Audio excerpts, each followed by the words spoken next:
Welcome to everyone joining us today. We acknowledge with respect the Lekwungen peoples on whose traditional territory the university stands, and the Songhees, Esquimalt, and Wasanic peoples whose historical relationships with the land continue to this day. Welcome to everyone joining us today online for the second presentation this autumn in our ASRI Distinguished Lecture Series. Despite the shift to online lectures and conferences to accommodate COVID-19 precautions, we have a dynamic year of events and speakers. Today's lecture is co-partnered by ASRI, the Department of English, and the Department of Gender Studies at the University of Victoria. Today, we welcome Lindgren Johnson, PhD from the University of Virginia, Department of English. She will be presenting new material under the title Thinking Violence in Femivorism and Veganism, the authenticity of unethical violence in Camas Davis's Killing It, and the exploitation of bloodthirsty vegan violence in E.B. White's Charlotte's Web. Lindgren Johnson is Assistant Professor of English at the University of Virginia and the author of Race Matters, Animal Matters, Fugitive Humanism in African America, 1840 to 1930, Routledge 2018, which illuminates pivotal moments in African American literature that resist white supremacy's violent animalization of both animals and Blacks. Fugitive Humanism conceives Black liberation as one necessarily in intimate alliance with non-human animals, providing potentially prophetic frameworks for panoramic liberation and current vegan theory. This talk for ASRI marks the beginning of work that is thinking through how and why violence against animals has moved into the realm of the sacred in supposedly progressive secular rhetoric, and how veganism should respond. We will have a few time after the following lecture for a question and answer period. So please post your questions in the chat and I will order those and read them out. Without further ado, let's welcome Professor Johnson. Thank you, Ranjana. And I want to thank everyone at ASRI. Manish and Holly have been so incredibly patient with me. This truly is a working draft. And these are new ideas. And I am very grateful. I would not have done this work, I don't think, if I hadn't known they and all of you were out there. So thank you for the opportunity. And I'm excited to talk about this stuff. I'm also nervous because I'm like, I don't know if I want people looking at this yet. I also have a PowerPoint. So let me go ahead.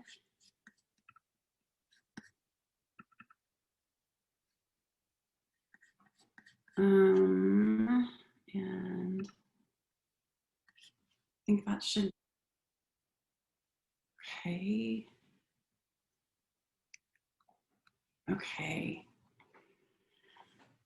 I also, I think the draft was made available to everyone. So for some reason, thinking through Grizzly Man helped me think through Davis and White. I'm going to skip that section of the paper though, because it would just be too long. So I can certainly take questions about Grizzly Man, and I have some clips in the PowerPoint at the end that we can discuss if anyone's interested. But I'm going to skip that section of the paper.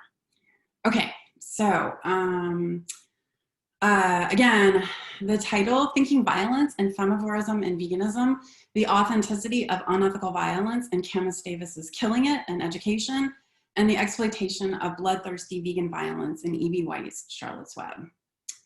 So when we talk about veganism, we tend to talk about consumption, specifically the refusal to participate in the unnecessary and normalized exploitation of animals that enables animal products. The fundamental definition of veganism is one of attempted divestment from this consumption, and thus divestment from violence against animals. As defined by the Vegan Society, Veganism is a way of living which seeks to exclude as far as possible and practicable all forms of exploitation of and cruelty to animals for food, clothing, or any other purpose. The very attempt to define veganism here registers its tensions.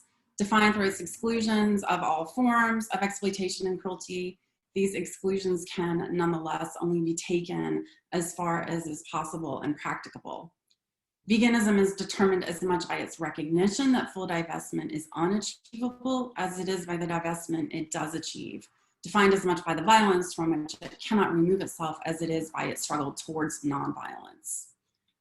Veganism might initially look like an extension of vegetarianism, which is also defined by its exclusions, and it undeniably does go farther in its attempts to address all forms of exploitation against animals, and in this sense presents a difference in degree rather than kind from vegetarianism.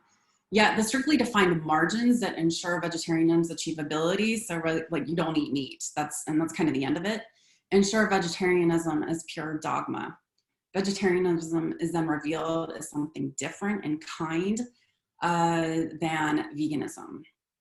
While vegetarianism might lead to something more, vegetarianism as a subject position from which to think, which is what I'm interested in, by definition does not require any kind of theorization because its exclusions are generally so legible and achievable, dictating a limited engagement that, in addition to endorsing certain cruelties as it prohibits others, does not present any intellectual or ethical challenges. In this sense, vegetarianism does not open up or extend into either critical inquiry or veganism, but refuses both. Retreating within its clean margins from what Amelia Quinn and Benjamin Westwood, in their excellent introduction to thinking veganism in literature and culture, describes as veganism's messiness, vegetarianism ultimately rests on an avoidance of violence that is opposed to the contention with an impossible divestment from violence in which veganism necessarily exists. Veganism's resistances are not naive attempts to rid the world of the fact and reality of violence, but a direct and deep engagement with the violence that imbues the world and an insistence on thinking within the difficult realities of the world as compassionately and with as much reverence for the other as we can. To think vegan is to attempt to think nonviolently. And I'm like, I'm not even sure that nonviolence is the right language anymore, while simultaneously thinking within violence that cannot be denied. So how does vegan thinking contend with the reality of our non-vegan existence? Another way to ask this question might be, how can veganism struggle not to live non-violently, but to live ethically within violence? Okay, so Quinn and Westwood, in their excellent introduction, sketch out veganism's messiness as existing productively in the tensions between the poles of what they refer to as utopianism, referencing Carol Adams' theory of the absent referent, and insufficiency regarding Derrida and on sacrifice. Specifically, they consider Adams' theory of the absent referent as one of optimism, proposing that if we were just to pull back the veil from violence and see the animal as animal, we could end slaughter. Opposed to such optimism and the now clear limitations of such a theory as Derrida, who insists that try as we might, we can never remove ourselves from sacrifice, either literally or symbolically. This insistence on a recognition of our existence within sacrifice, or more broadly violence, while seen as part of the necessary and generative tension within veganism and part of the lived experience of being vegan, is nonetheless generally sidestepped in mainstream veganism and even in vegan theory. So a lot of this presentation, it's new work, so I'm thinking about texts I've taught and my students' reactions, which I reference a couple times, as well as my own and why I'm teaching what I'm teaching. So I find myself, for example, focusing on theory and material that explores our own edibility as humans. Carrie Wolf's groundbreaking essay on Silence of the Lambs and the revelation of Hannibal Lecter's critique of humanist culture is embedded in the act of cannibalism, and his insistence that all are edible is one of my favorites to teach alongside Val Plumwood's Being Prey, in which Plumwood describes being attacked by a crocodile and, quote, the shocking reduction, shocking reduction from a complex human being to a mere piece of meat that is literal and existential as well as narrative for her. Before the encounter, it was if I saw the whole universe is framed by my own narrative, as though the two were joined perfectly and seamlessly together. As my own narrative and the larger story were ripped apart, I glimpsed a shockingly indifferent world in which I had no more significance than any other edible being. And sorry, there were a couple typos in the draft that was circulated last night, which are corrected here in the PowerPoint. It is the violent repositioning of her as prey by the crocodile that is an epiphany for Plumwood. She learns from the crocodile that she's not only the self that she's constructed through her internal narrative, but she's also the being that has been constructed by the crocodile's own external narrative regarding her. Plumwood argues that it's because we never imagine ourselves as food for others that we imagine so many animals as only food, which has resulted in the atrocities of factory farming. This essay, alongside films like Grizzly Man, which I'm not going to talk about, show how vegan thinking, perhaps organically, moves us towards a recognition of our own edibility, positions our thinking within an edibility or self-sacrifice that exceeds veganism's comparatively easy attempted divestment from the consumption of others. What we had thought was sacrifice, not eating others, is nothing compared to the sacrifice of ourselves being eaten. But what of our own violence and our existence within violence? While I teach Plumwood's Being Prey, I've never taught any of Plumwood's other work that critiques what she calls ontological veganism in favor of what she defines as ecological animalism, a way of being that allows for an ethical approach to non-human animals that also engages ecologically in the world and does not refuse ourselves or any other animal as either prey or predator.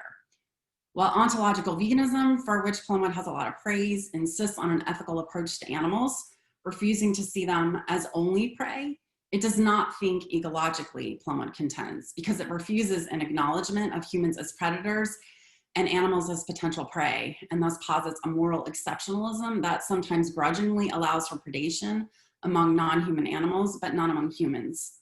I'm more comfortable, at least theoretically, I want to be clear theoretically, with Plumwood's inquiry into what it means to be prey than what it is to be predator. Okay, so if Quinn and Westwood place veganism within the productive tension generated between the poles of optimism and insufficiency, Plumwood works in what she sees is the essential tension that lies between the poles of predator and prey, insisting on the necessity of always recognizing our own as well as other animals' status as both. Ecological animalism requires not only an understanding of ourselves as potential food, as meat for the other, but also an understanding of ourselves as predators. So if carnists have desperately tried to remove themselves as prey and see animals exploited for food only and ever as meat, as a kind of walking dead, vegans, according to Plumwood, have removed themselves from the reality of human predation and only see the world as a kind of fallen place with which they refuse to engage honestly and sometimes necessarily violently, and thus require, under universal veganism, a prohibition on all killing of animals that is itself potentially ecologically damaging and thus unethical. So it's just right that it's not ecologically sound. Both positions, that of the carnist and the vegan, refuse the quote feast in a chain of reciprocity. So I think Plumwood might be onto something here. Why isn't an existence within genuinely shared vulnerability not an ethical existence? At the same time, why is such a shared precariousness, one in which we may kill animals and they may kill us, and we kill each other? Like, where does this? I'm not quite sure where to draw the lines here. Can it not be vegan? So, are there times when humans genuinely do need to kill animals for survival, and can that killing be vegan? I'm trying to think as honestly as I can about her questions here. After all, veganism, even as it may move us into our own edibility, recognizes that not all violence can be resisted.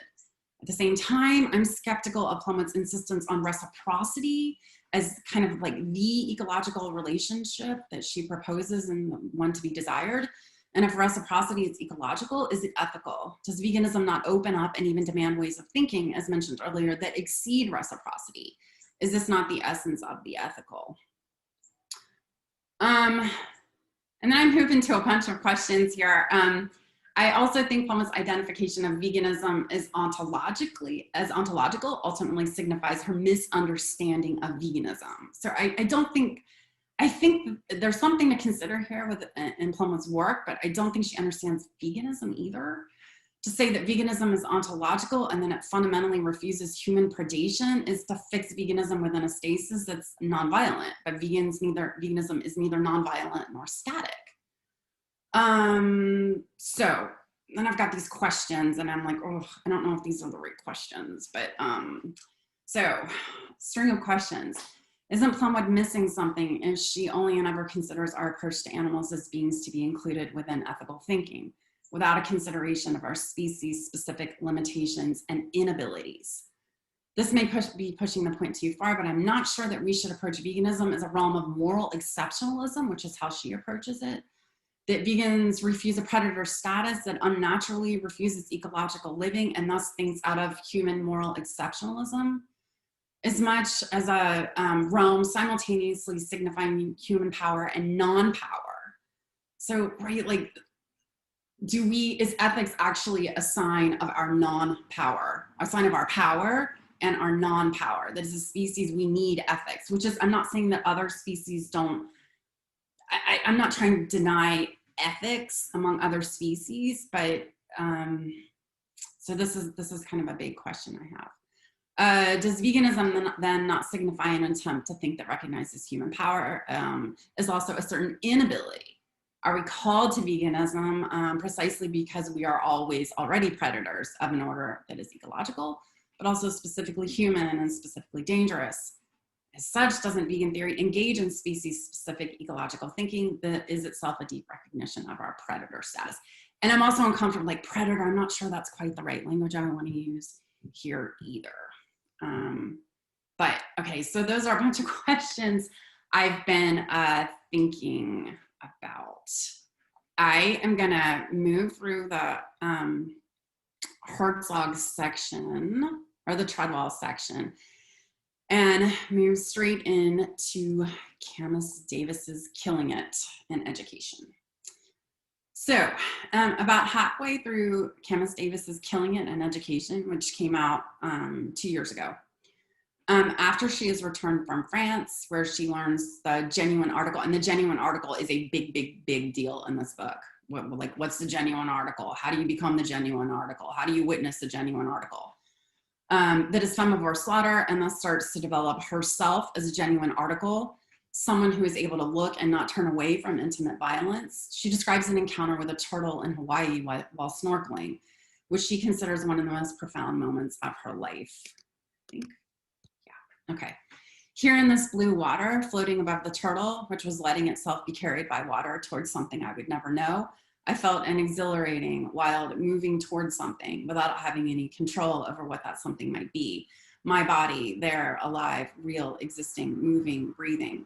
The turtle's body, there, alive, real, existing, moving, breathing. In a book that teaches its readers that unnecessary violence is salvific, this passage stands out in its standing or floating back, in its opacity. And this is something I thought through in Grizzly Man, this recognition of the other, that is a recognition of a certain kind of humility, that you can never know the other, yet you recognize the autonomy of the other, you recognize their life, right? So you recognize they're existing, they're moving, they're breathing. So there's a kind of opacity here that is apprehended and respected. There's a retreat from or letting be of the turtle out of respect for the other, and awe in the reality of a shared existing in the world that is real. But this is an anomaly, of course. Occurring as the last paragraph in chapter 26, the beginning of chapter 27 gets us right back to killing it. Back at home, I had a lot to do to make the Portland Meat Collective a reality. The reality, and so, I mean, she just transitions straight from that passage to, you know, got to get the Meat Collective going. The reality into which Davis channels her energies, the reality that she constructs, is not one of coexistence, which is the stuff of vacations, it seems, but one of violence, the real reality. I was attempting to forge a clear path for myself into a world dominated by men, a world that's often associated with the darker side of eating, what with the blood and guts and bone involved in turning animals into dinner, the real world business of killing. As much as I hate this book, it's oddly seductive. And so again, I'm trying to think through what's seductive here, and I'll also maybe try to think critically about my hatred of the book and kind of Davis. So, okay, so hatred and also seduction. And I think there might be a lot to learn as a vegan from its seductions. Davis goes on a narcissistic quest to discover herself and become the genuine article by flying to rural France to learn how to kill and butcher animals after losing both her relationship with a man she thought she would marry and her job as a food writer. Along the way of this education, she makes gourmet meals and sips wine in the evenings with Kate, her host and mentor, who lives in a renovated pigeonniere, and I misspelled that, which is, sorry, embarrassing, with stone walls and floors and ham chandeliers. Not only does she kill it, but violence has style. And I haven't, that's a big part of the book, which I'm just starting to think about. Having gotten her education, she returns to the States on a mission to keep living the real thing and educate other women so that they too can become authentic, ultimately creating a sisterhood of slaughterers and butchers. John Sanbonmatsu has theorized that over the past 10 years, a new genre has emerged, the femivore Bildungsroman. This is an adult coming-of-age story grounded in locavorism, in which women find themselves through relations with domesticated animals that revolve around violence. All these texts position themselves against factory farming. They claim to kill ethically, to embrace human predation not only as necessary, but as life-affirming and self-discovering. Sanbonmatsu is interested in the maternalism that enables such violence. These women raise these vulnerable animals, often describing them as their children, as they also insist on killing them. As Sanbonmatsu argues, women's own frustrations within a patriarchal system are taken out on animals who are available for domination. The violence these women inflict not only signifies frustration with patriarchy, but also moves them into recognition within carnophallogocentrism as more fully formed subjects. Rather than resist patriarchy in alliance with the animals who, like them, are subject to patriarchy's violence, they exploit their vulnerability, the animal's vulnerability, to empower themselves. Okay, so John's been doing all this work that's not published yet, but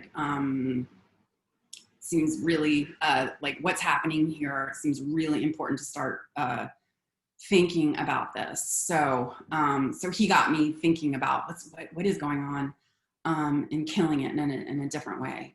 I think it's a little unclear what authorizes what here. Maternalism perhaps authorizes violence, but I think part of what might be happening here too goes the other direction, with violence authorizing maternalism, or to think more broadly, care. Violence might function as a means by which care for farmed animals is made acceptable, rendering it unsentimental and also productive. In horrible irony, killing animals becomes a means by which care is allowed, the means by which care is no longer care because it serves the end that is violence. We can see shades of this within mainstream veganism and animal studies itself, I think more so than critical animal studies, which often moves into masculinist rhetoric. So thinking about obviously Carol Adams and also Susan Freeman's work, proclaims itself plant strong or links itself to increased testosterone levels. And I think this is game changers, not what the health. And maybe in what the health too. There is a fear that there is something too soft, too quote unquote feminine, too insipidly sweet in the genuine struggle to live in resistance to exploitation. Okay, so a couple ways to approach this genre. But what I really want to think about is the way that violence itself takes on weight and why and how these authors, and I'm going to be focusing specifically on Davis, locate existential meaning in their intimate and controlled killing. While Treadwell contends with existing predation and makes a home within the violence that imbues the world, Davis constructs her own self-generative predation. Slaughter is more about the production of the self than the production of meat. I agree with Sanbonmatsu that the femivores are responding to patriarchy's violence against women by way of patriarchal violence against animals. I think they may be responding also to a veganism that largely matches up with Plumwood's definition of ontological veganism as a fixed position of total divestment and as such disengagement from, to return to Davis's favorite two words, the real and genuine world. Her brief experience with vegetarianism as a teenager is described as a time when she, quote, turned her back on difficult real world truths in favor of an abstracted world inside of my head. When I turned away from the real world of real things. What if we think in terms of ands and not buts, Davis asks, because as she mistakenly believes, vegetarianism, which she collapses with veganism, only thinks in terms of buts. It only takes and depletes, always moving through the world by subtracting instead of adding. As opposed to vegetarianism's, so here's, this is the cover to the paperback.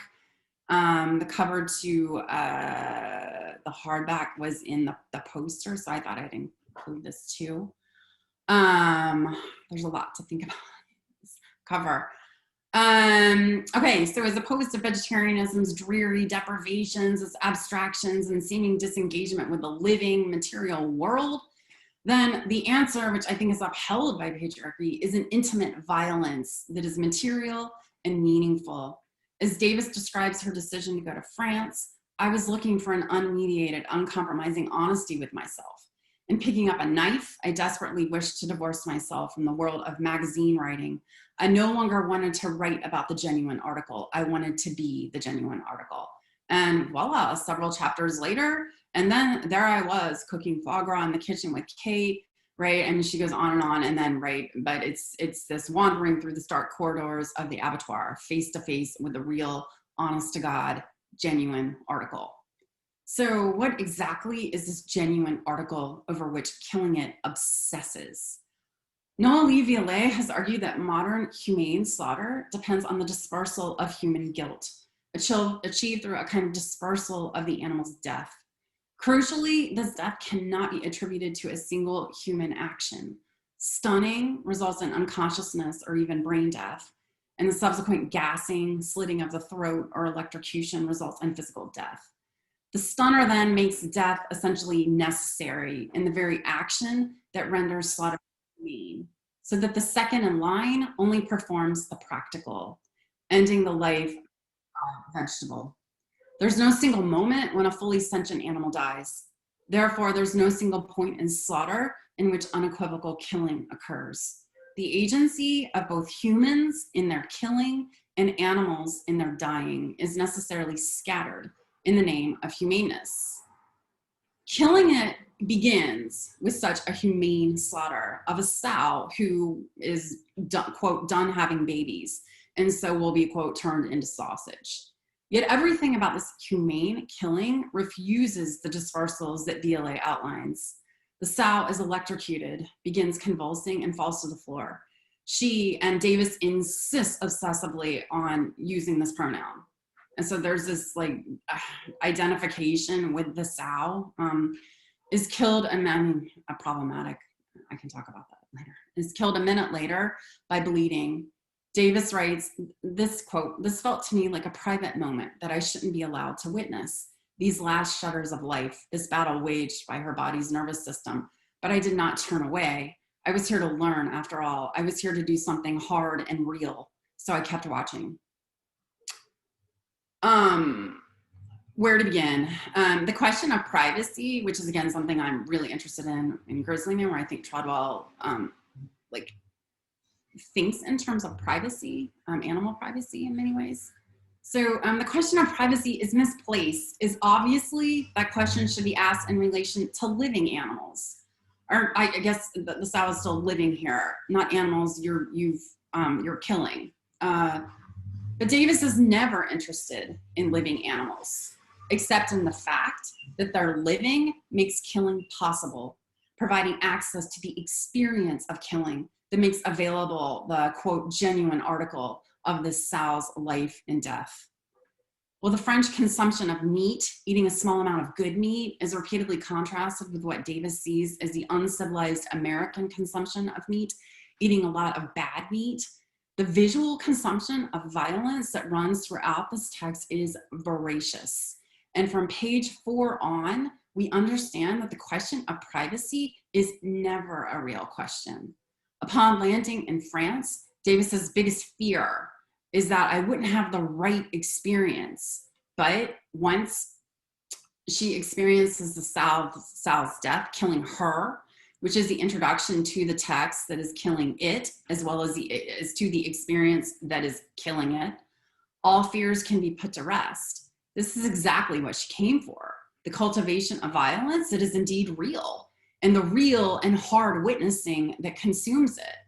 Killing is no unfortunate necessity in the production of meat, nor is it humane about the dispersal of guilt. The very thing from which eyes and agency were once averted and dispersed now gains meaning in the watching. This is what Davis learns and what she teaches. Slaughter assures a continuous flow of killings to be witnessed, and this witnessing brings the absent referent forward. So, right, that's so much of what's going on here. Killing it is an education in the cultivation of an unnecessary violence.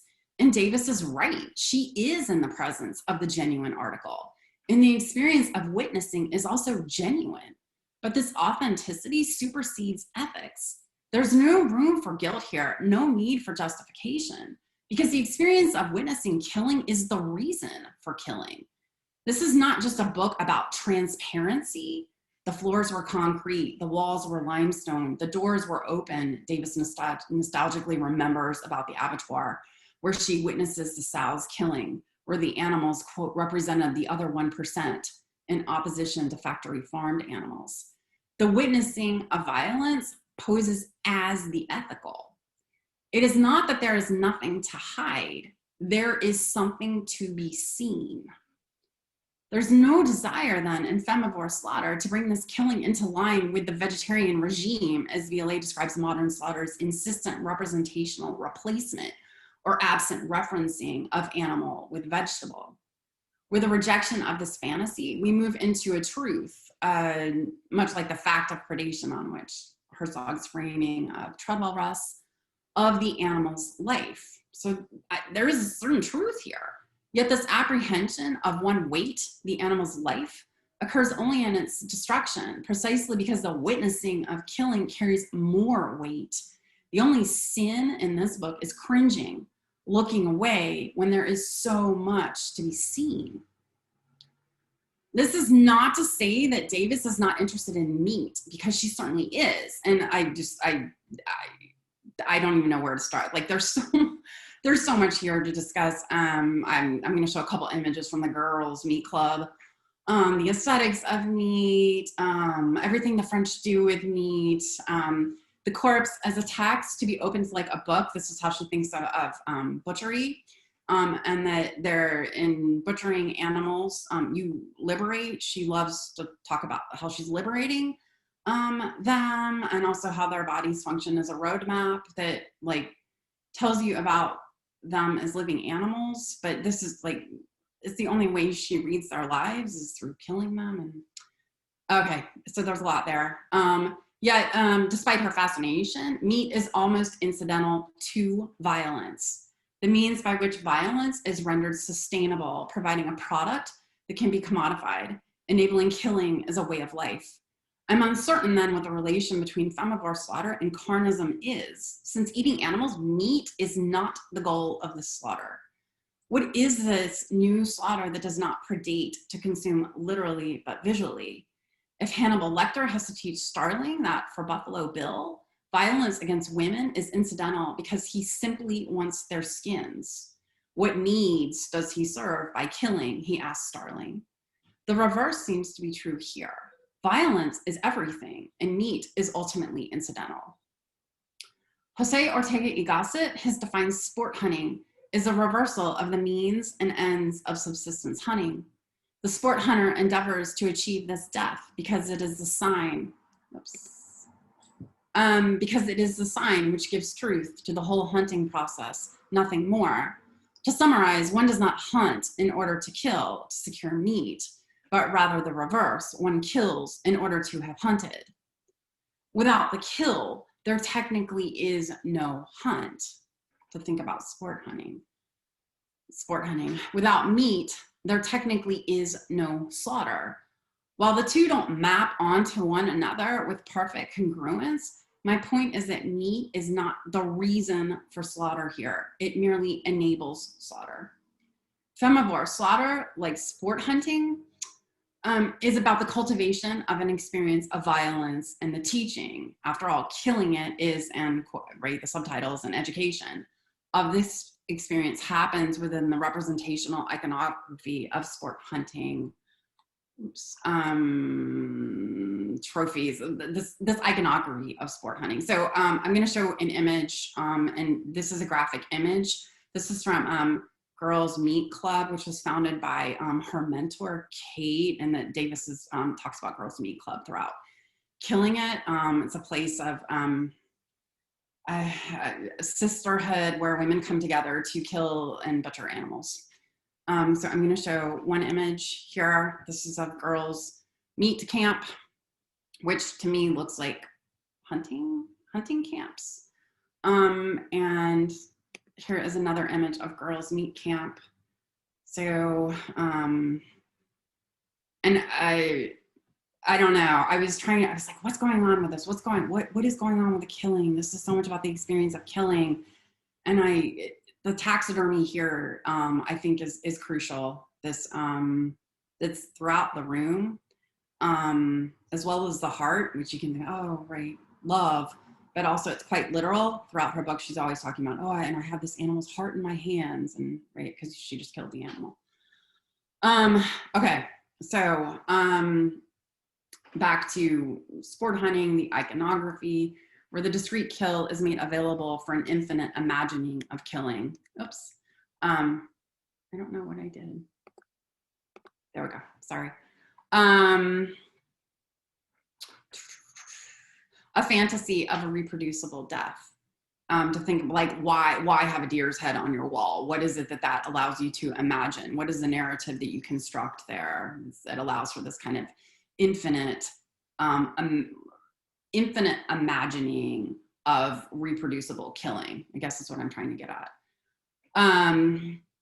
But of course, fantasy is also not required with femivore slaughter. You don't really need this narrative that taxidermy makes available, because slaughter makes this experience of killing infinitely available. There are always animals to be slaughtered.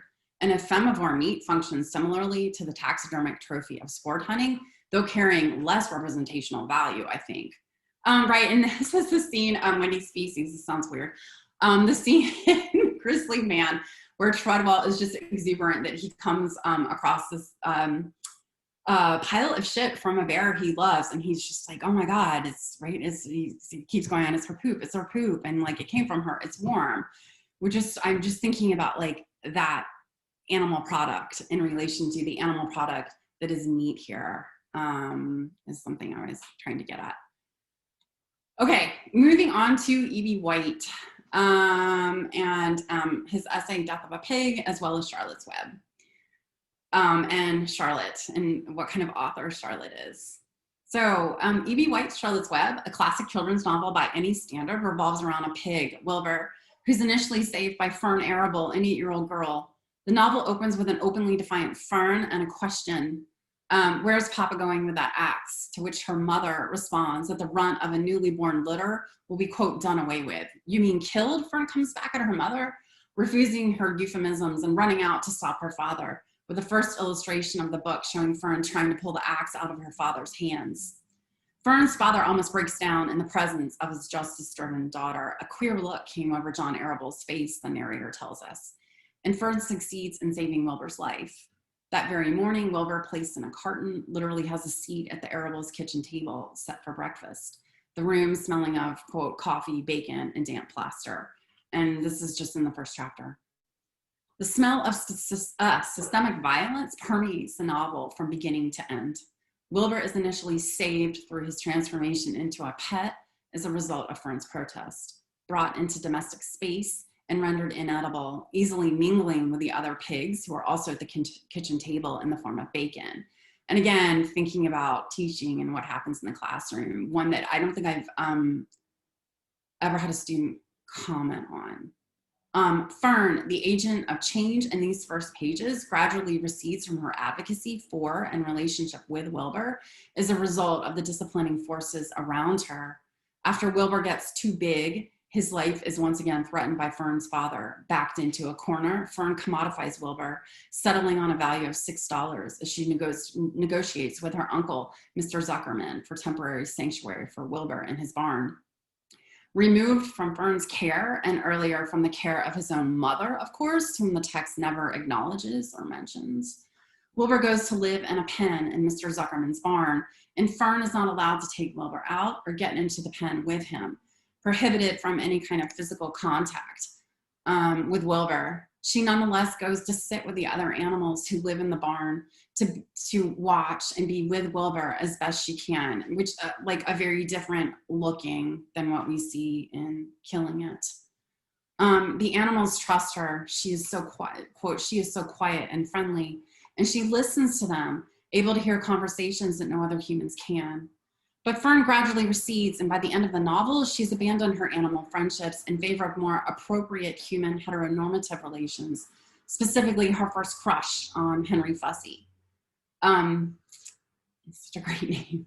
It's about halfway through the novel then that the role of savior and responsibility itself is transferred from a child to an animal, from Fern to Charlotte, the titular anthropomorphized spider of the novel, who takes it on herself to literally author Wilbur's subsequent saves. She will, as she puts it, quote, trick humans into saving Wilbur by spinning messages in her web, describing Wilbur as some pig, terrific, humble, and radiant, determining the value of Wilbur's life and the exceptional status she constructs for him, convincing humans that he is more valuable to them alive than dead. Charlotte, in one of the sorrows of the novel, understands that Wilbur, who is someone who loves her and Fern, who wants to be in the sun and gets lonely, among many other things, does not exist as a creature to the humans who want to kill him. She never once is naive enough to believe that she can appeal to them for his life because it is his life and he wants to live. Her advocacy, before she ever gets started, is constrained. She will counter the humans' plan to slaughter Wilbur, quote, the dirtiest trick I ever heard of, she tells Wilbur, with her own authorial trick. And she succeeds. During a meeting of the animals who live in the barn, Charlotte explains, quote, the message I wrote in my web praising Wilbur has been received. The Zuckermans have fallen for it, and so has everyone else. Zuckerman thinks Wilbur's an unusual pig, and therefore he won't want to kill him and eat him. I dare say my trick will work, and Wilbur's life can be saved. To be an ordinary life in Charlotte's web is magical, we understand as readers, but it's never enough for the humans who are tenacious in their desire to kill Wilbur. Charlotte, in her advocacy for Wilbur by way of exceptionalism, like Fern in her commodification of Wilbur, must work within existing systems that threaten sentient life, right? So, I mean, this exceptionalism itself is dangerous. Nonetheless, both in their use of language refuse to obfuscate violence with euphemism or metaphor. Both insist in resistance to the adult humans around them who wield power on using language ethically, that is, using language to reveal and resist unnecessary violence. Unlike Fern, however, Charlotte's advocacy is her rhetoric, and she must spin the message that will save Wilbur, not the message that she believes should save Wilbur. Of course, everything that Charlotte spins is also what she believes about Wilbur, so that while both Charlotte and Wilbur openly acknowledge that claims to exceptionalism within the realm that humans understand them are not true, I'm just about average for a pig, Wilbur confesses after reading Charlotte's proclamation that he's terrific. Charlotte replies by assuring Wilbur, you're terrific as far as I'm concerned.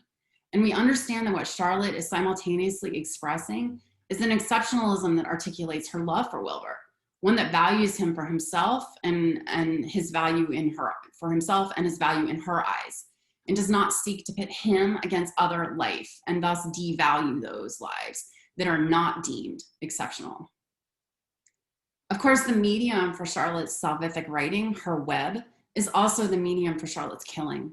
Soon after the two meet, Charlotte catches a fly and asks Wilbur to watch her kill the fly. There, now I'm not come out so comfortable. He can't feel a thing now. He'll make a perfect breakfast for me. So here we have, right, the watching that I was talking about earlier. What does it mean to watch this killing? Well, the animals for whom the text elicits readerly concern are anthropomorphized and heard by the reader. Speaking in English throughout, other animals in this text are relegated to silence, including the insects Charlotte kills, as well as Wilbur's family, rendered by the text easily forgettable as lives.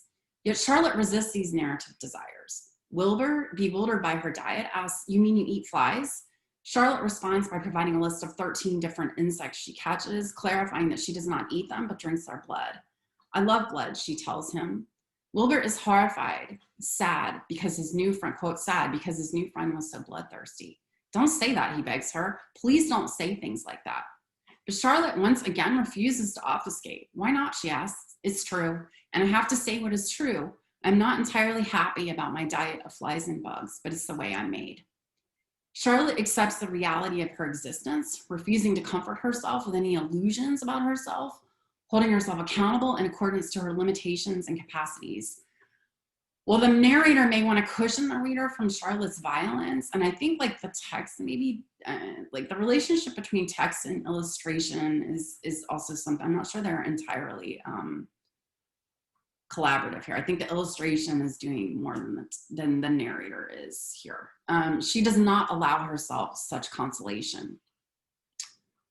The ethical complexities of what I want to argue is Charlotte's vegan existence and vegan writing, I think, fully materialized in her existence within her web, and more specifically, the authorship that she creates within it. And I'll go back to her writing. While the narrator explains the sticky logistics of such an authorship, quote, "A spider can produce several kinds of thread. She uses a dry, tough thread for foundation lines, and she uses a sticky thread for snare lines, the ones that catch and hold insects. Charlotte decided to use her dry thread for writing." It's Charlotte's ability to navigate ethically through the world and within the various threads that make up the web out of which she lives, kills, and saves that articulate her veganism. If only E.B. White had lived and written with the courage of Charlotte, who I want to propose writes out of a literally bloodthirsty veganism that refuses to turn away from the difficult realities of the world or to rest on her authenticity.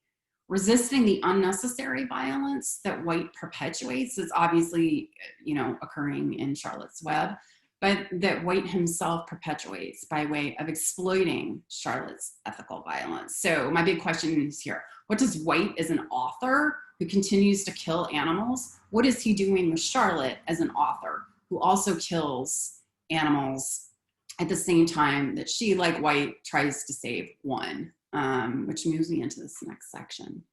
So at this point, I want to think about White's authorship and the authorial needs that Charlotte's web serves for him. So the web itself, as well as the novel. More broadly, I want to think about his exploitation of Charlotte. For if Charlotte writes in genuine ethical complexity and out of anonymity, which my students are always, they're like, she doesn't get any recognition. Where's her recognition? That's writers need recognition.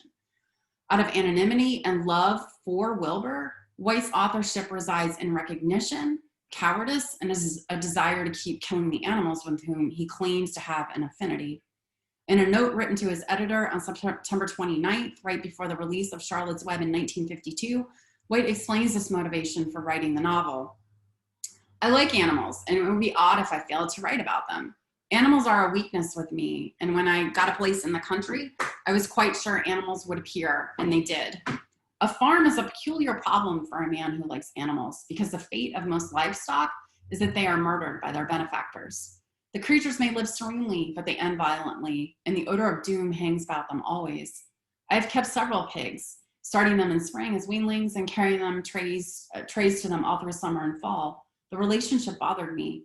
Day by day, I became better acquainted with my pig, and he with me, and the fact that the whole adventure pointed toward an eventual piece of double dealing on my part lent an eerie quality to the thing.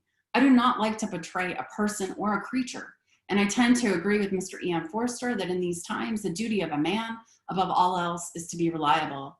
It used to be clear to me, slapping a pig, that as far as the pig was concerned, I could not be counted on, and this, I say, troubled me. Anyway, the theme of Charlotte's Web is that a pig shall be saved, And I have an idea that somewhere deep inside me, there was a wish to that effect.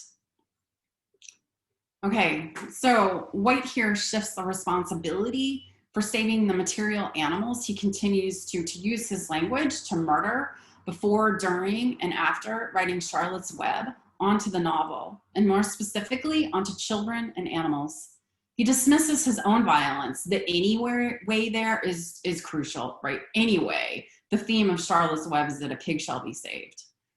So he dismisses his own violence anyway, as he pivots into his deflective desire for a narrative save.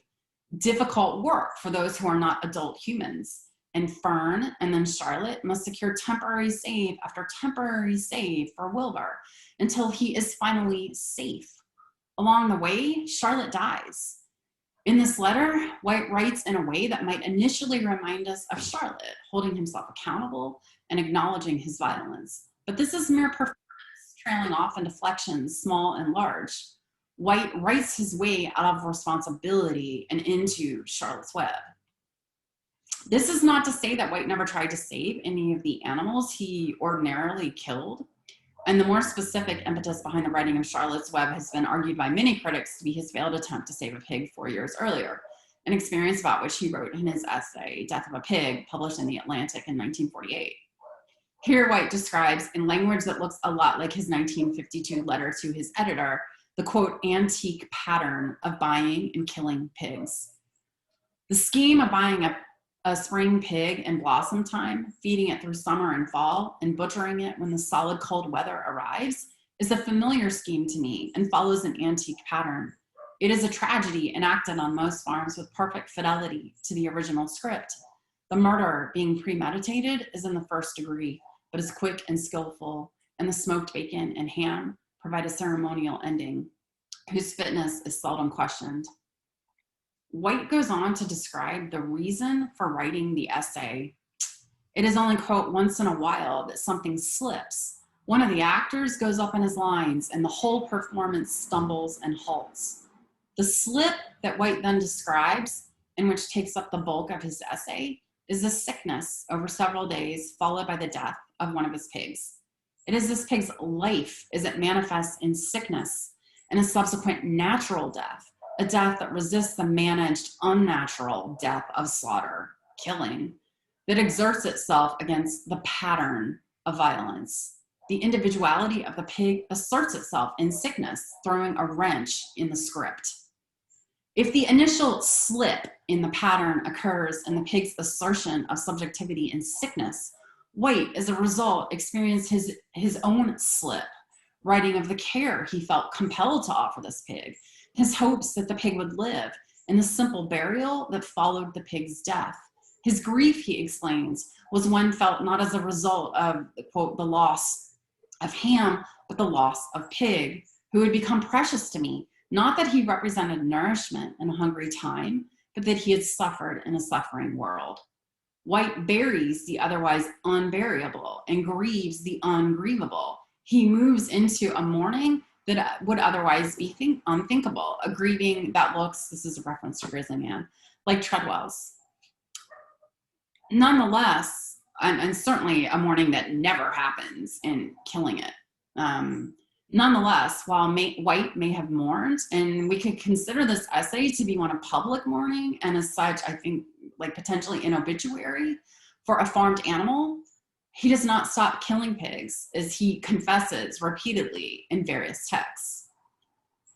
To come back to the critical approach to Charlotte's Web as a narrative attempt by White to retroactively save the pig he earlier could not, and if we go along with that reading, Wilbur obviously is, of course, saved, not from sickness, but from slaughter, after being saved for being a runt. Wilbur, like the pig for whom White mourns, is the exception to the rule, the slip in the pattern, initially differentiated from all the other pigs by being a runt, and later by the propaganda, and I don't mean that negatively, that Charlotte, in her desperate attempts to save her friend, spins. If we push this critical tradition and don't forget the anyway of White's 1952 letter, then we have to consider the question of the narrative save that occurs here on the parts of both authors, White and Charlotte. So again, what does it mean that white authors a text that saves by way of a Charlotte who writes a salvation essentially in her messages? Okay, so the two authors, White and Charlotte.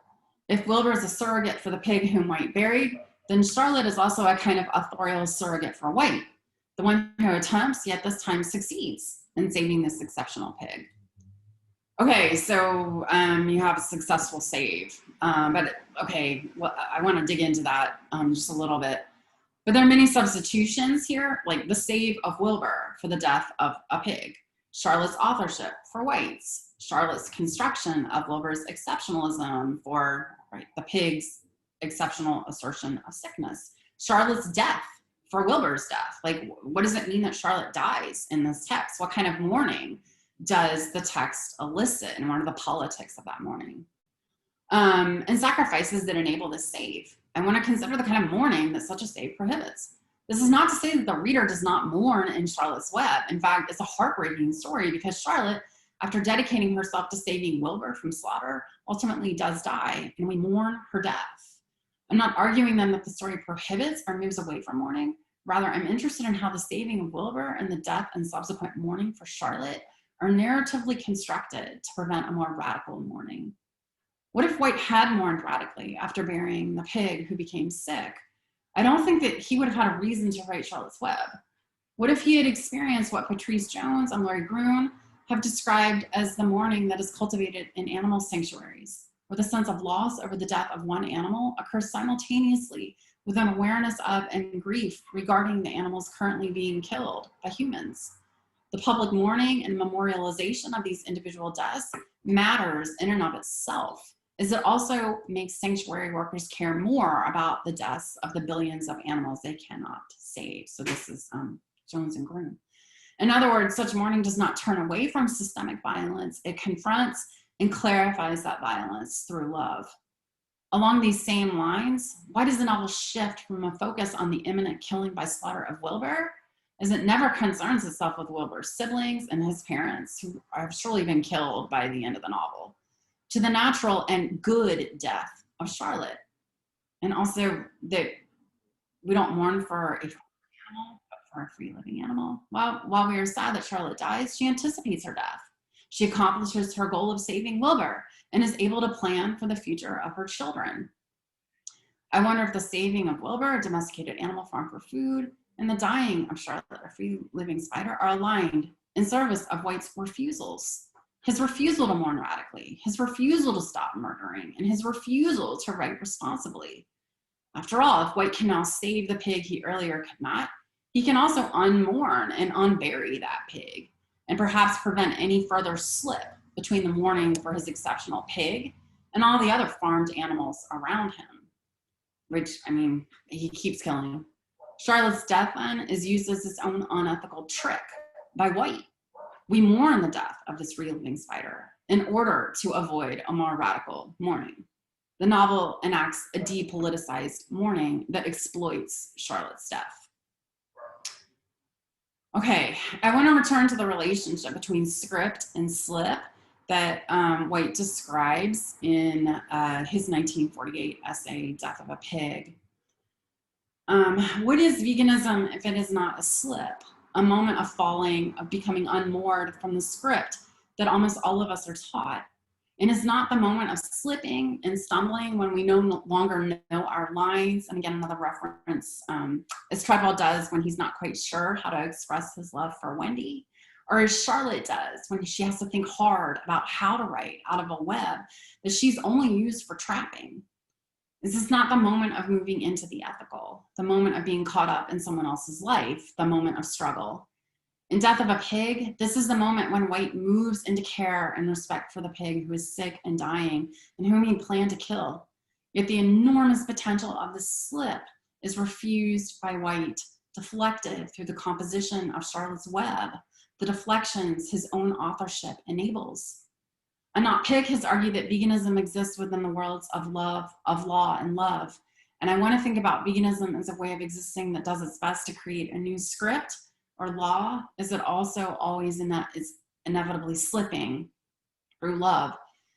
It creates a new script of attempted divestment, and the struggle to live up to such a law is where both love and violence compel us to slip. So to think again, right, that so much of the story is also violence, and the relationship between ethical and unethical violence.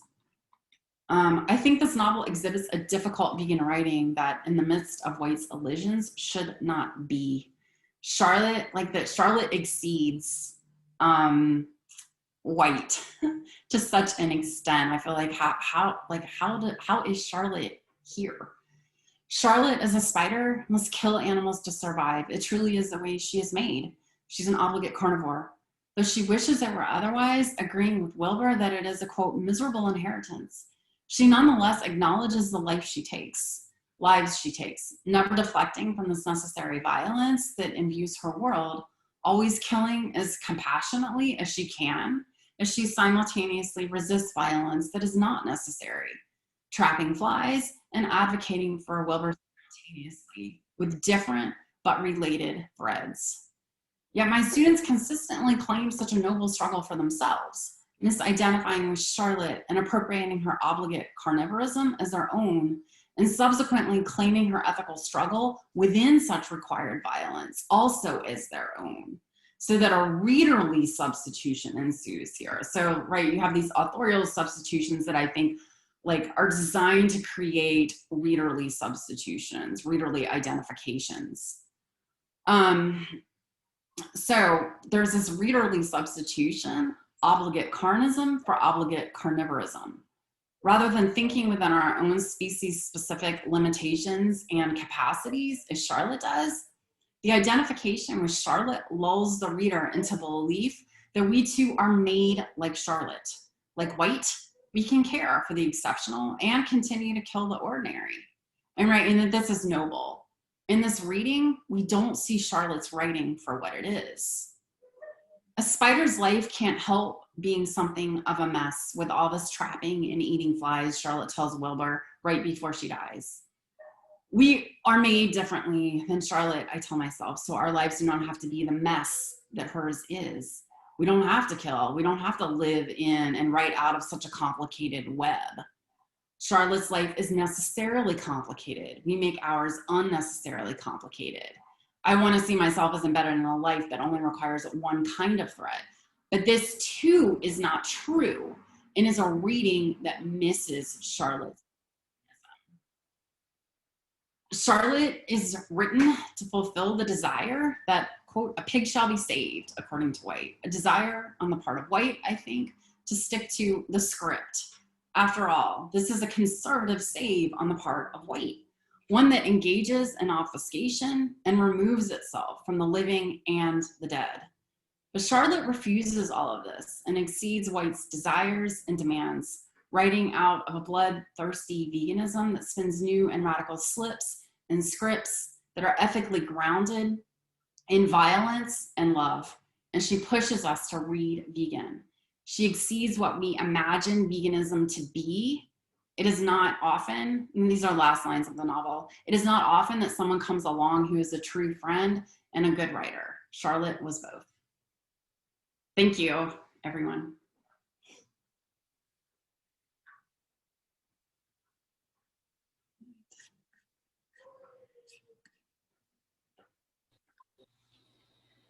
Thank you very much.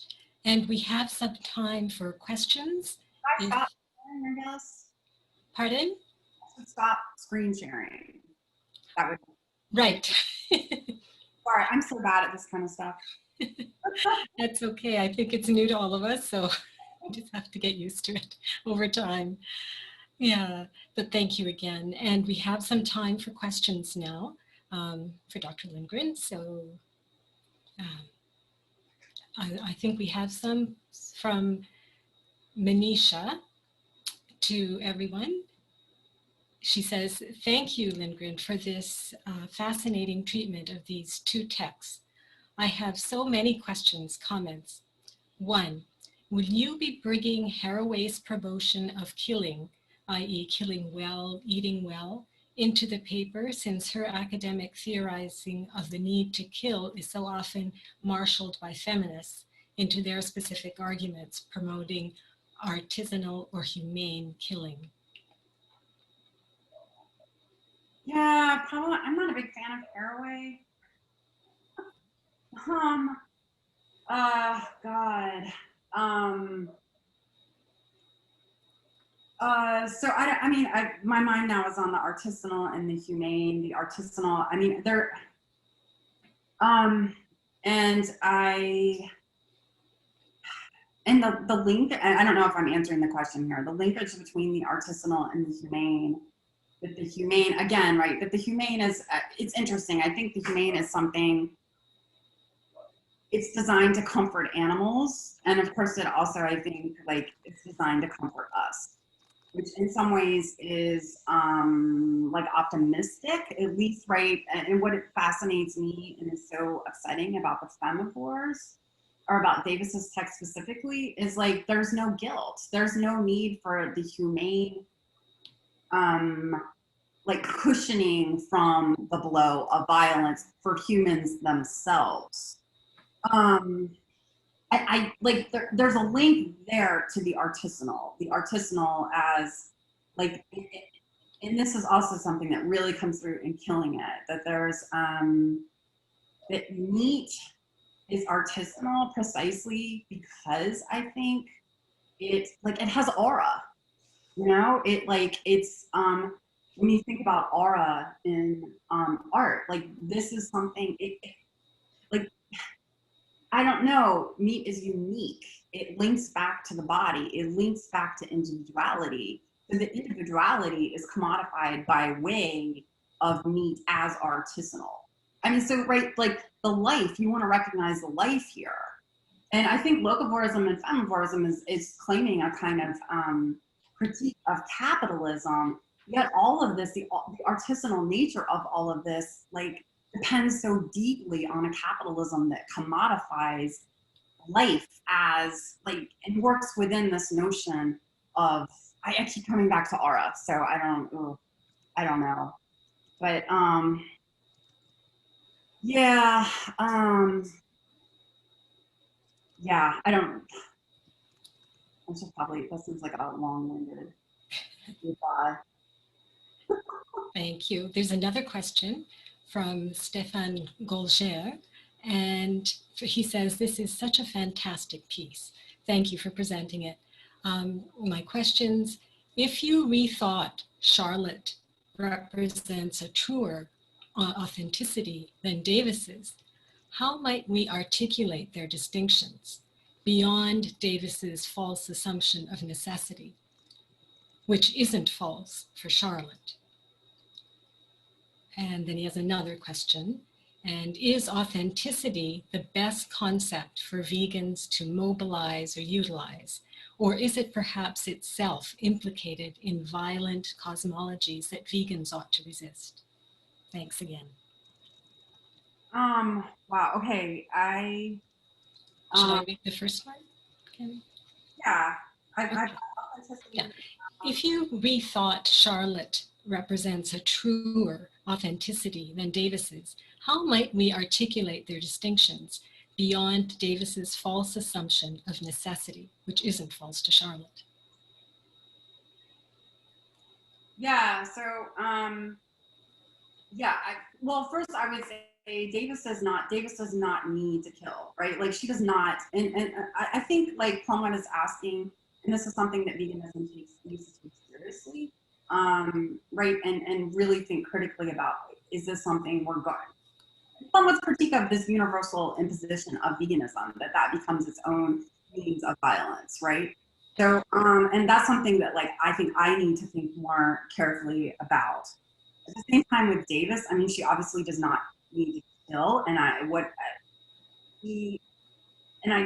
genuinely believe, like, this is a cultivation. She is bringing, this is about bringing into the world a specific kind of violence. It's about the experience of violence. And so it's this question about authenticity. Yeah, I mean, so that authenticity I mean, now I'm thinking like the replacements, and I'm really interested in Charlotte's Web, how there are all these surrogates, these substitutions that are occurring, you know, specifically with authorship that Charlotte stands in for white.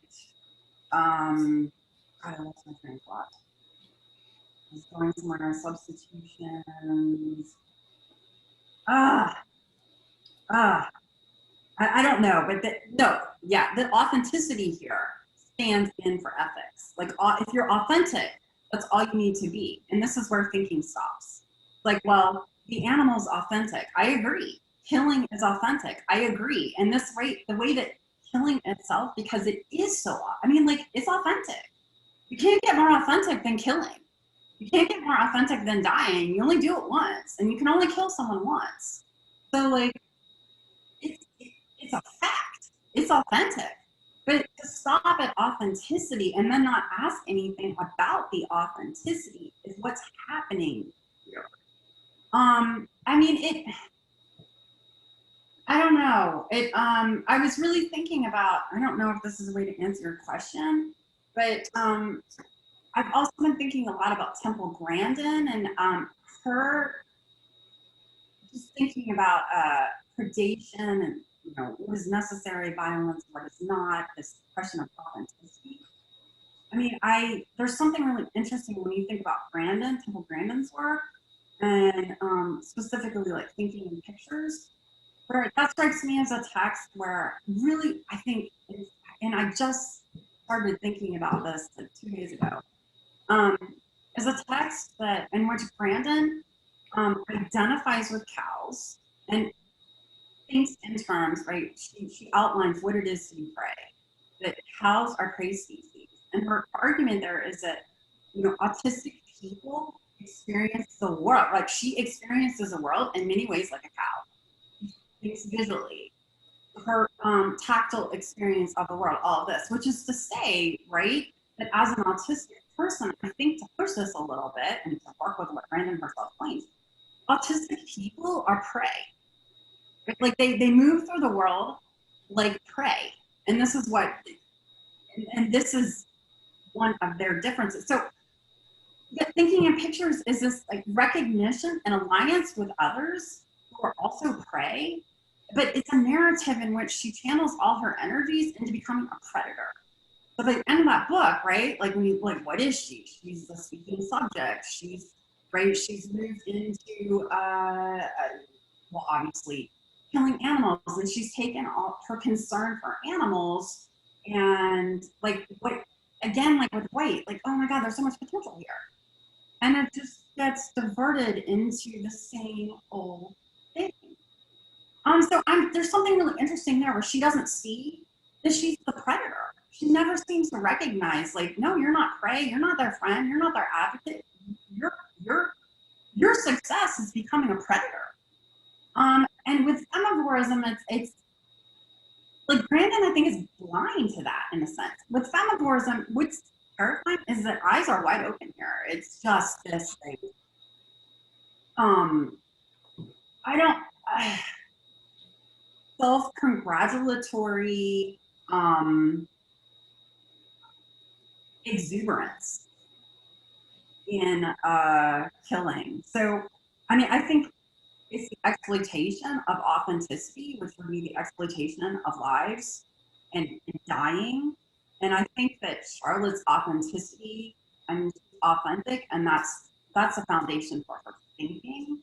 And she asks questions out of authenticity, whereas authenticity in Davis gives you permission to stop thinking. And did you want to answer the second one? There are other people too that have some questions. The second one is, because I read it out already, is authenticity the best concept for vegans to mobilize, utilize? Or is it perhaps itself implicated in violent cosmologies that vegans ought to resist? Yeah, I mean, I think authenticity needs to be part. Needs to be part of the discussion and or the thinking. But it can't stop with authenticity. I think it's interesting. It seems more and more there's this I can't think of a great example, but a shift where it's like to just be authentic is almost like enough. If you can just be authentic, if you can just be honest with yourself, if you can just do this or that, then that's kind of good enough. And again, Femivorism isn't saying it's good enough. It's saying like, no, that's it. That's like the meaning of life, in a sense. I think we have time for one more, and you have several questions, so this is obviously something of great interest to everyone. Manisha had some more questions. She also had a comment that she said back to you about, I think when she asked about Donna Haraway, she said, no, neither am I, in terms, because you said you weren't a fan. It would be to critique her justification. That she was suggesting it. Yeah, and I'm not looking at the chat. Yeah, that's fine. I'm just saying that was a response she had that I missed. Yeah. Jody Castacano has a question, I think, or a comment. Thank you for this compelling talk. I too share the question regarding eating well and how that might include or exclude cannibalism or the figure of the cannibal, the exclusion of which renders embodiment more precarious than Plumwood would have it. Can you read that? It was, I think, was a comment that she too shares the question regarding eating well. Yeah, and how that might include, exclude cannibalism or the figure of the cannibal. Now, Manisha had some more questions, and we'll maybe just have that. Oh, there's Manisha. Did you? I can just ask them to Lindgren Okay. at another time. I'm mindful of the time for everyone. Okay, great. All right. So I guess now that we've pretty much come to our end, I wanted to thank you so very much, Lindgren, for that wonderful talk. And obviously from the questions, you can tell that there was a lot of interest in what you had to say. So. Yeah. Thank you. And thank you so much for giving. I honestly, I've been staying up. I mean, I feel like I'm 20 years old. Well, it's just been really nice to have the opportunity to talk to all of y'all. And so much of my work I feel is in isolation. So it's just been very invigorating, a little bit stressful. I've been it's a work in progress, but thank you so much for everything. Great. Thank you, and thank you all for coming and joining in this today.